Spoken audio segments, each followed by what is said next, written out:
Un mois après le début du conflit, c'est donc au tour des Houthis d'entrer en jeu. Ces rebelles du Yémen, alliés de l'Iran, revendiquent leur première attaque sur Israël. Bonsoir Grégory. Bonsoir. Que sait-on de cette frappe?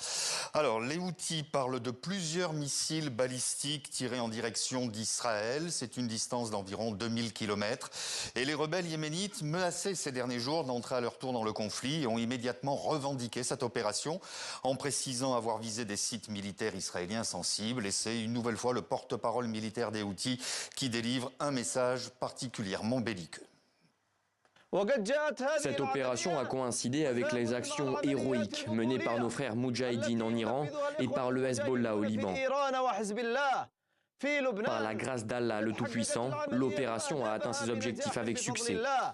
Voilà, et Israël a confirmé avoir intercepté un missile sans donner plus de précision. Alors Grégory, les Houthis, ce sont des alliés de l'Iran, ce qu'on appelle des proxys. Oui, c'est l'un des bras armés de l'Iran, financé par Téhéran. Ils font partie de ce que l'Iran a baptisé l'axe de la résistance, aux côtés du Hezbollah chiite libanais, du Hamas, ou bien encore de groupes armés pro-iraniens en Irak. C'est un mouvement militaire, politique et religieux qui a une longue tradition de guérilla. Il est réputé comme étant totalement imprévisible. Depuis 2014, avec l'aide de l'Iran, il contrôle une grande partie du Yémen, y compris la capitale, Sanaa. Alors c'est la première fois qu'ils interviennent depuis le début du conflit. Est-ce qu'ils ont un grand pouvoir de nuisance? Alors il faut savoir que les Houthis sont très discrets sur l'état de leurs forces en présence. Ils disposeraient d'environ 200 000 combattants.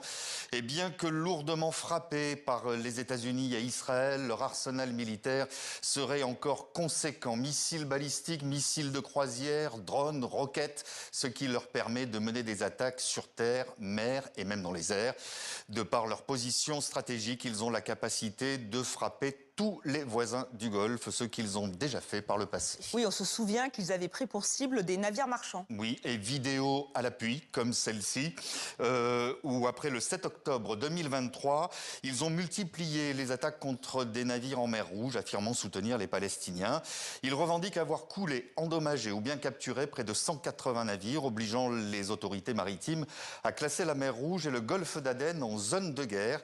Avec leur entrée en guerre, les craintes se focalisent désormais sur le détroit de Bab el-Mandeb que les Houthis pourraient fermer à la demande de l'Iran. Et là, les conséquences seraient désastreuses. Oui, puisqu'après le blocage du détroit d'Ormuz, eh bien c'est le passage qui relie l'Asie à la mer Rouge et au canal de Suez qui pourrait donc être à son tour paralysé.